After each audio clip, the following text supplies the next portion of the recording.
Ask yourself this question. What happened to me to make me believe that I'm not worth making money? 58% of Americans have less than $1,000 in savings. What happened to me that made me believe that I'm not smart enough to be successful? A lot of times, particularly around financial goals, we spend all of our energy thinking and working towards making more. And you also have to look at what you got to stop doing. What happened to me that makes me believe that I need to buy something in order to feel good about myself? When you get nervous about money, it is incredibly common to stop opening your bills. It's incredibly common to go into a mode where you feel paralyzed instead of getting proactive. There is a connection between something that happened to you and the association that it triggered with money. And we got to get to that pattern because that's the pattern that we need to fix. We tend to forget that baby steps still move you forward. And so I'm going to talk about the baby steps, and they all fall inside the context of everything we do on Stay Connected with Mel Robbins. It's reminding you to stay safe and your family to stay safe, to have the proper perspective, to plan based on the facts, to be patient and resilient, and to look for the opportunities to grow. And so the first thing I want to give you when it comes to money anxiety is I want to give you the proper perspective. And I don't mean to be an alarmist. I am not a certified financial advisor. I am not somebody who even really understands the stock market all that well. I leave that to the experts. I am not a banker. I'm not an accountant.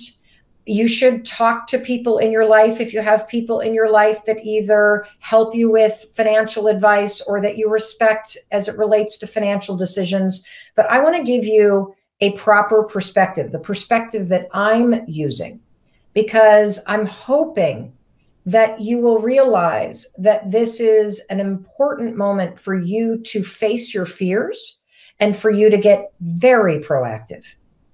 I read an article in The Atlantic yesterday that the stock market has lost 20% of its value in 21 days. And I want to put that in perspective for you so you understand what an unprecedented moment in time this is.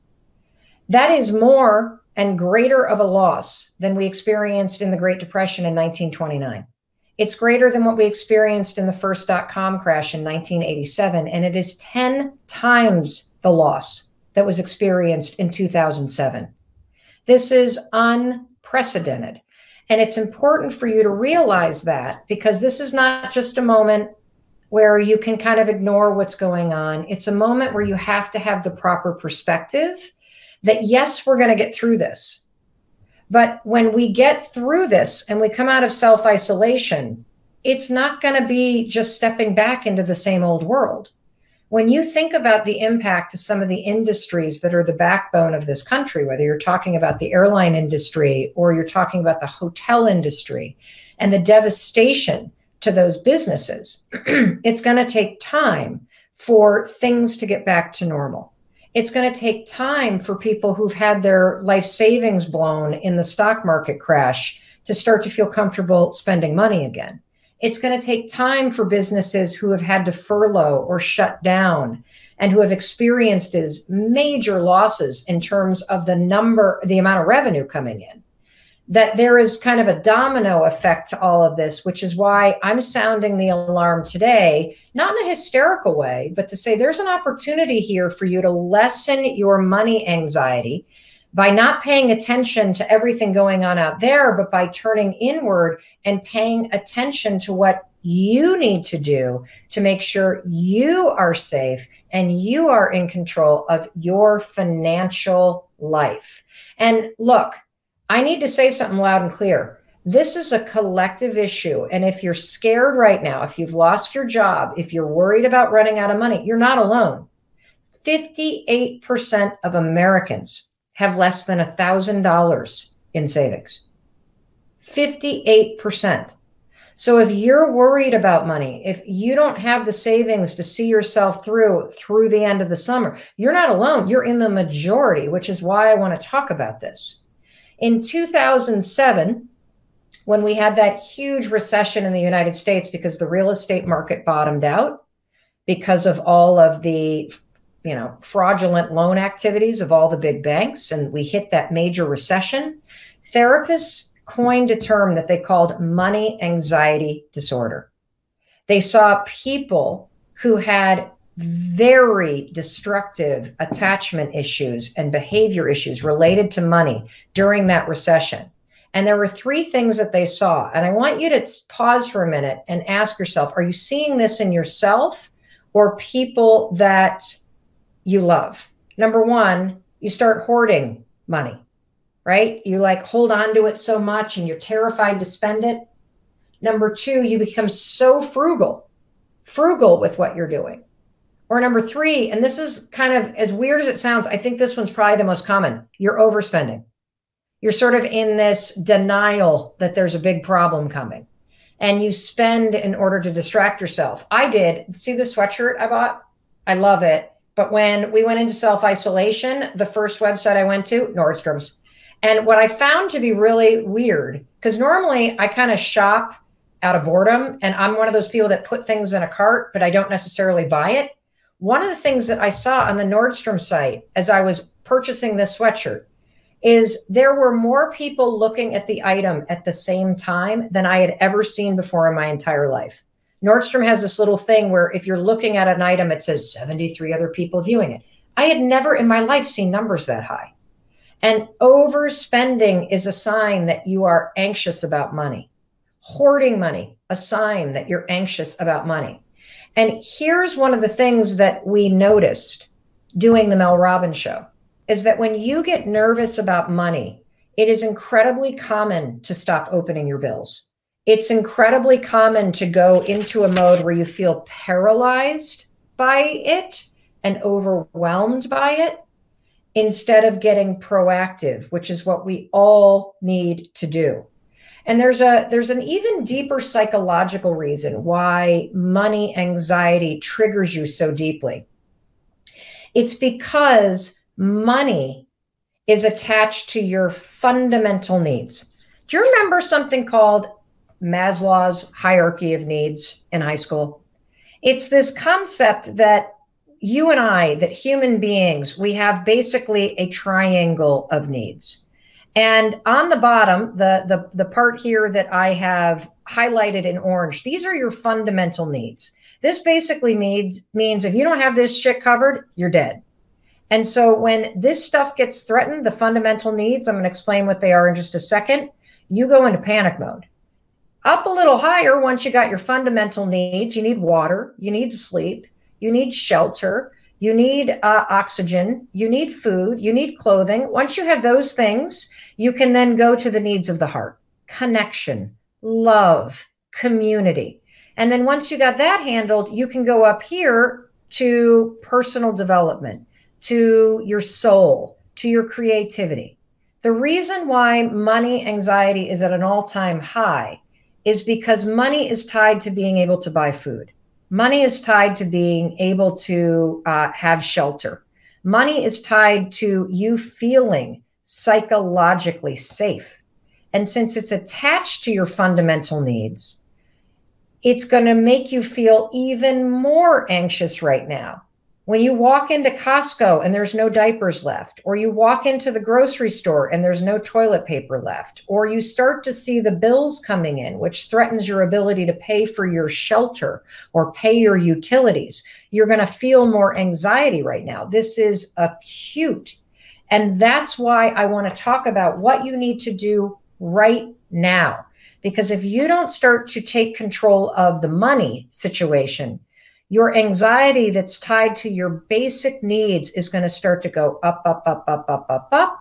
And remember the analogy on the plane, if you're the pilot or if you're the steward, I need you to stay calm. I need you to be in control. I need you to know that we are going to land in Chicago and that this turbulence is not going to make the plane crash. But if you start to get completely wackadoodle in your stress about money, you could make your own life crash because you don't take the steps now to put the proper plan in place. And that's what we're going to talk about right now. Okay. We're going to talk about the 5 things I want you to do if you're worried about money. And everybody should be worried about money. Me personally, there are 2 things that Chris and I are doing right now, and they all relate to these 5 steps. The 2 things Chris and I are doing is today, Chris is pulling all of the facts together. What are our outstanding bills? How much money do we have in the bank? What do our savings accounts look like? I haven't even looked because I've been nervous to look based on the stock market. I'm succumbing to it. If you don't have savings, you're not alone. 58% of Americans don't have savings. So I don't, or have less than $1,000 in savings. So this isn't just for people that have savings account. Everybody needs to stop and accept the new normal. What does that mean? In my mind, the new normal means the end of this year. The new normal means that you want to stop and you want to assess if this is going to go on in terms of self-isolation for a couple months, which I think it probably will. And then we come out of it. It's going to take a little bit of time. So I need you to accept the new normal instead of being in denial. Because if you don't deal with this today, 2 weeks from now, you're going to have a panic attack when you go to the grocery store because you're not going to have the money to buy the basic essentials that you need. So accept the new normal. You don't have to take my date. You could pick July 1. You could pick September 1. And by the way, I've got good news at the end of this, so stay with me. Number 2, I need you to face your fear and get the facts. This is the most important part. You ready? What does this mean? Face your fears and get the facts. We're all terrified that you're going to run out of money. We're all terrified that you're not going to make it through this pandemic. You are going to make it through it. We're going to make it through it together. I guarantee you we will. You can face the facts, face your fear right now and get the facts. So here's what I want you to do. I want you to pull 2 months of your bank statements. Okay. I don't care if you have 0 savings.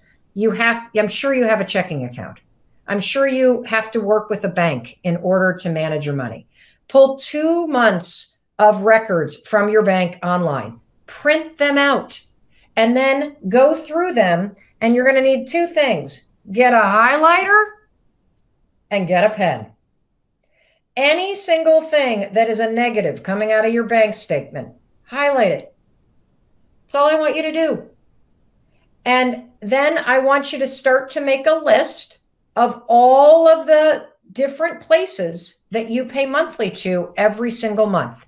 I realize I'm being very, very elementary here. When people get afraid, we got to go back to the basics. So print out 2 months of your bank statements, pull out a highlighter, highlight all of the deductions from your account. That's going to tell you where you're spending money, because I bet if you're anything like me, you have no fucking clue where your money is going half the time. You had no idea that you charge that many movies on Netflix. You didn't realize that you were still on auto pay for a gym that you haven't been to for 18 months. So highlight all of the things that are deductions and then make a list of all of those businesses. Okay? Why? The reason why is now we're going to go from being paralyzed to proactive. Okay?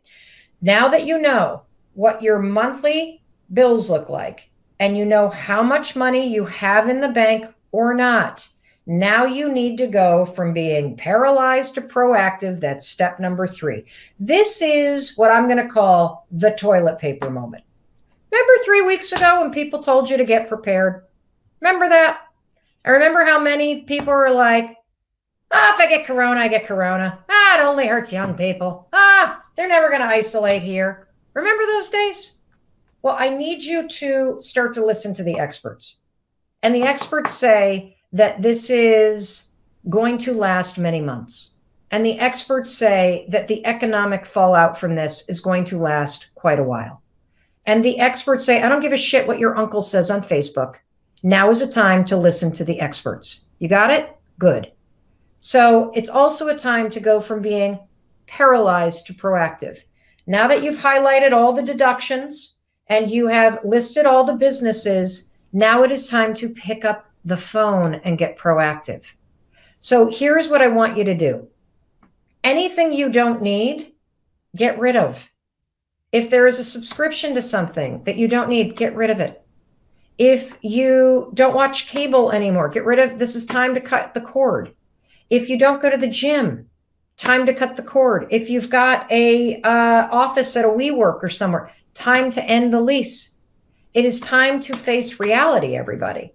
You also need to get onto your smartphone and dig into iTunes or the App Store on your Samsung and figure out what apps are charging you that you didn't even realize.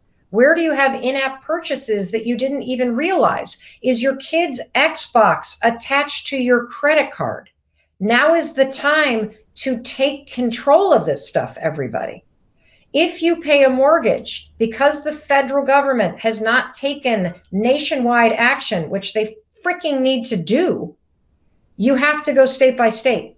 So go to your state government website and there will be information there about state by state relief in terms of mortgages.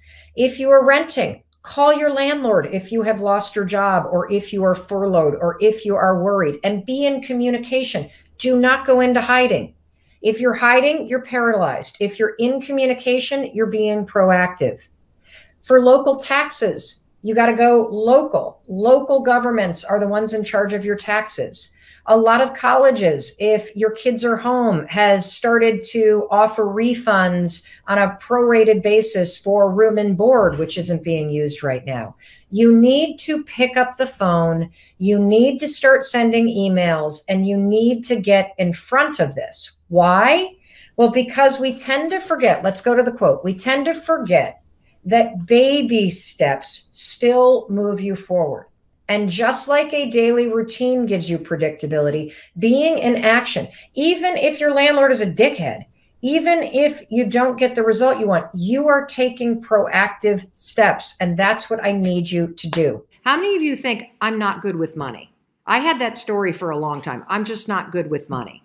And that default way of thinking, it's not surprising you're taking mindset reset. If you think you're not good about money, guess what? You won't be. If you think it, you will behave consistently with it. That's how this works, which is why we want to change how you think so that you change how you behave. So here's a couple things about your mindset related to money. It's like your mindset related to anything else. It's just that money is a huge trigger for most of us. There's two kinds of worries, and we've already covered this, and I'm going to refer you back to the video about this. You're going to go back to videos 13 and video 14 on this, okay? And so there's only two kinds of worries. Video 13, video 14. I want you to look at this. Two kinds of worries. There's productive worrying, and there's destructive worrying. Too many of you worry about money and it is destructive. Your worries about money make you spend money that you don't have. Your worries about money talk you into doing things that are not smart with money. Your worries about money have you undervalue what you think you should be paid. Your worries about money keep you trapped in your head instead of doing things that will make you more money.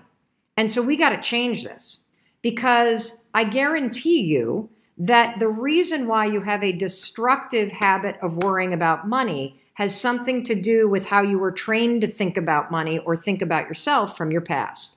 So again, if you worry about money and it empowers you to make more of it, and it's not making you unhealthy to worry about it, fantastic. That's a productive form of worrying, because worrying can be productive if it signals and triggers you to take action to fix a particular problem. Worrying is destructive if it makes you feel bad about yourself, if it makes you do things that are contrary to your goals, if it makes you stressed out. And I bet that you have the destructive kind of worrying. So now let's go a little bit deeper. What do you do if you've got a habit of having a destructive pattern of worrying about money, of thinking you're unworthy, of telling yourself you're not successful, of telling yourself you're not going to make it, of buying things that you can't afford, but you buy it as a way to validate yourself because you feel bad about yourself? What I want you to do is I want you to go back and repeat some of the exercises that we did in the very beginning of the program. So if you haven't signed up for Mindset Reset, no problem. There's no race. You haven't fallen behind. There's plenty of time. You can do this at your pace. All of the videos are available for free. They're all on our YouTube channel. They're all on our Facebook pages. And if you go to melrobbins.com/mindset reset, you will get an email from us that has amazingly helpful links that will give you the playlist of everything. It's like, boom, just like that. So go to melrobbins.com/mindset reset.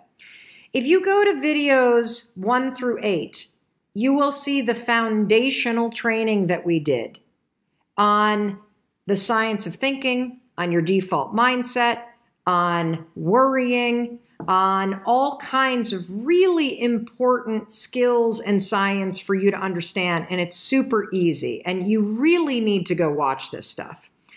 The second thing is that from video 13 on, we covered the morning routine from 9 until 11. That's it. No, we did a lot longer. 9 until video 12. We did a ton of stuff on the morning routine and on the journaling method that I use. You can revisit 9 through 12 if you want to check that out. But really, we started picking up on worrying and anxiety and the connection between those two things at video 13. So if money is something you worry about, you're going to look at video 13 and video 14. And I'm going to explain the assignments, but this is going to help you go back and identify why you are triggered by money. You see, something happened to you. And in video 14, we talk a lot about how you identify the triggers that cause you to do things that you want to stop doing. And I want to say something very quickly about triggers and about the work that you're doing. You are not fixing yourself, okay? When you do a mindset reset, you're not fixing yourself because you, my friend, are not broken. You are exactly where you need to be right now. You have all of the lessons from your life, from all the great things, all the failures, everything. You're exactly where you need to be right now in your life in order to get to the next level that you want to get to. We're not fixing you. We're fixing patterns from your past that no longer serve you right now and will not help you get to your future. So what we want to fix and change is we want to fix and change the patterns that get triggered by your past that aren't going to help you get to your future. And so if you look at video 13 and you look at video 14, I walk you through some exercises where you go through your day and you identify all the things that trigger you related to, and in this case, it's going to be money. So what I want you to do today or tomorrow, whenever you have time, is I want you to wake up after you do your morning routine, and I want you to go through your day and notice all day long what triggers you to worry or make yourself wrong or think about in a negative way money. What is it? Is it the price of coffee and telling yourself you shouldn't do it? Is it looking at your paycheck? Is it checking your bank balance? Is it catching yourself looking at things you can't afford? What is it that triggers you? Is it seeing other people in expensive clothing and making yourself wrong? What about money triggers you? And then you're going to ask yourself the question that I already taught you to ask in videos 13 and 14. And that question is, don't say what's wrong with me about money. Why can't I make money? Don't ask yourself those questions, which are basically like punching yourself in the face. Ask yourself this question. What happened to me to make me believe that I'm not worth making money? What happened to me that made me believe that I'm not smart enough to be successful? What happened to me that makes me believe that I need to buy something in order to feel good about myself? Because there is a connection between something that happened to you and the association that it triggered with money. And we got to get to that pattern because that's the pattern that we need to fix. And when you start to work on the pattern, so being deliberate about not buying stuff that you don't need and coming up with something else that you're going to do instead to make yourself feel good, being deliberate about making a plan to go ask for that raise or making a plan every day to work on your multi-level marketing business or your side hustle project so that every day, instead of having yourself be triggered by money and the lack of money and the fact that you haven't made a sale yet, that you're actually in action making things happen so that you do make the money. This is how you change the patterns around money that are triggered by your negative belief system and triggered by your self-doubt. So what is the one thing that you've stopped doing that you know you need to start doing?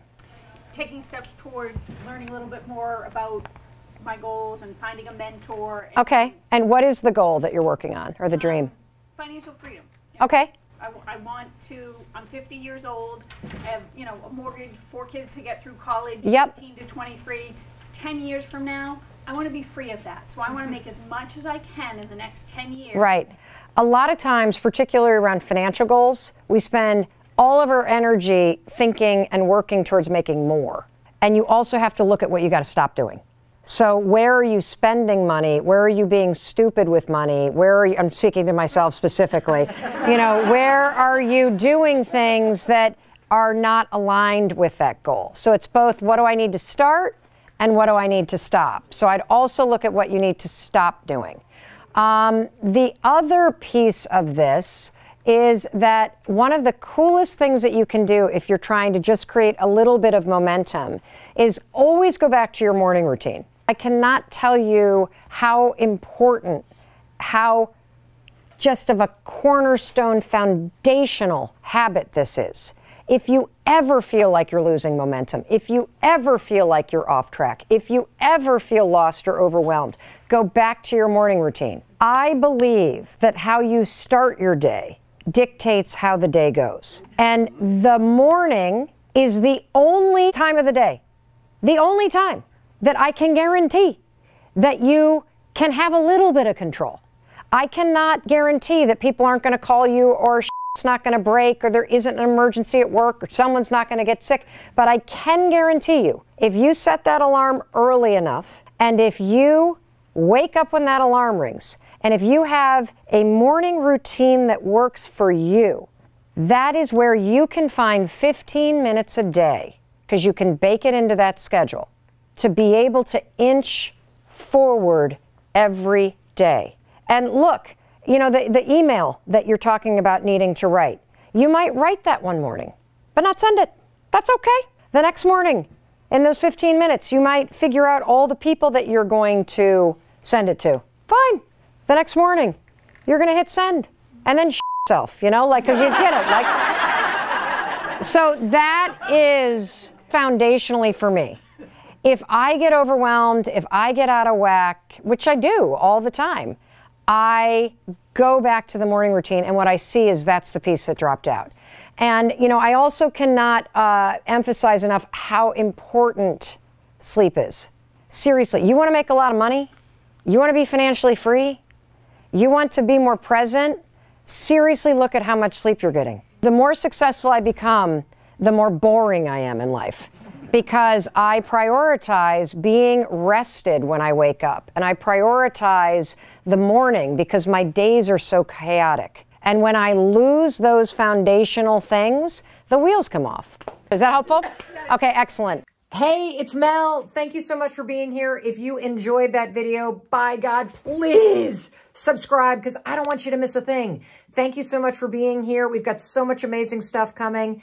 Thank you so much for sending this stuff to your friends and your family. I love you. We create these videos for you, so make sure you subscribe. Mwah.